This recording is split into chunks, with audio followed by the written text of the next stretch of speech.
Kita beralih ke informasi terkait konflik di perairan Natuna. Ya, hingga kini Tiongkok masih mengklaim zona ekonomi eksklusif Indonesia di perairan Natuna sebagai wilayah nelayan tradisional mereka. Kini pemerintah didesak harus menerapkan strategi kehadiran di laut untuk menjamin kedaulatan di perairan itu.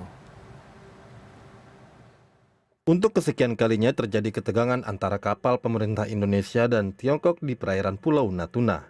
Jumat pekan lalu, TNI Angkatan Laut bahkan sempat melepaskan tembakan peringatan kepada kapal pencuri ikan berbendera Tiongkok. Dalam proses penangkapan dan pengamanannya, TNI Angkatan Laut sempat diprovokasi kapal penjaga pantai Tiongkok yang berupaya membebaskan kapal nelayan itu. Tindakan tegas TNI Angkatan Laut mengundang protes pemerintah Tiongkok. Tapi protes itu kemudian dijawab Presiden Joko Widodo dengan mengunjungi Pulau Natuna dan menggelar rapat di kapal perang KRI Imam Bonjol yang menembak kapal ikan Tiongkok itu. Sehingga perintahnya adalah kita tetap harus melaksanakan pengamanan di sana. Dan beliau sangat setuju untuk kita menambah atau membangun pangkalan di sana. Pulau Natuna terletak di ujung utara negara kesatuan Republik Indonesia. Zona ekonomi eksklusif Indonesia dari Pulau Natuna membentang hingga ke perbatasan Tiongkok. Wilayah ini juga diklaim oleh Tiongkok sebagai daerah nelayan tradisional atau traditional fishing zone.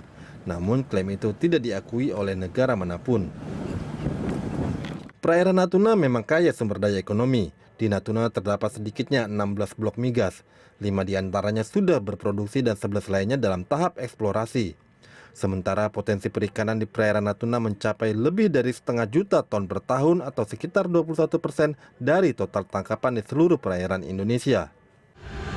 Tidak mengherankan jika Tiongkok mengincar perairan Natuna. Untuk memuluskan klaimnya, Tiongkok mengerahkan kapal-kapal nelayan yang didampingi kapal penjaga pantai.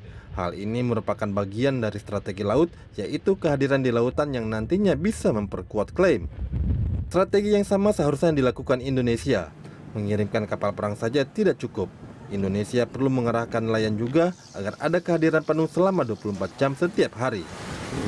Kunjungan Presiden Joko Widodo ke perairan Natuna memang menegaskan bahwa kedaulatan Indonesia di perairan tersebut tidak bisa ditawar lagi.